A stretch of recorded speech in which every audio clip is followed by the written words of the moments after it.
Сіздер ардақты ағайындар, біз қазір міне солтүстік Қазақстан облысы Айыртау ауданы Әлжан ауылына келдік. Бұл ауылда ауқымды, күрделі, үлкен көкейтесті мәселелері бар.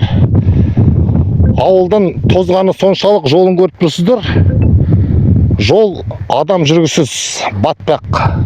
Жазды күні жаңбыр жауған кезде мүлдем ауыл мен аудан орталығына халық қатынай алмай қалады екен. Өткенде ғана солтүстік Қазақстан облысының әкімі Астанада брифингте жол туралы айтты. Жолдың жөнделмегенін айтты. Алдағы 2 жылда жөндейміз деп уәде берді. Бірақ оған дейін ол әкім отыра ма, отырмай ма белгісіз. Айыртау ауданының әкімі бұл Әлжан ауыл туралы біле ме, білмей ме, және де бізге ол жағы да белгісіз. Осы ауылда 40 түтін бар екен, яғни 40 үй. Ауыз судың жоқтығынан осы водокашкадан кеп су алады екен. Бұл жерде тазалық деген мүлдем қалған. Осы жерден су ішеді, осы жерден мал суарады. Бейне бір солтүстік Қазақстан облысының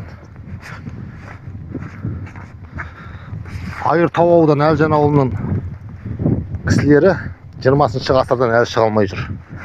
Жағдай осындай. Көгершін ауылдың кісілері осы жерден суға тұтынып жатыр.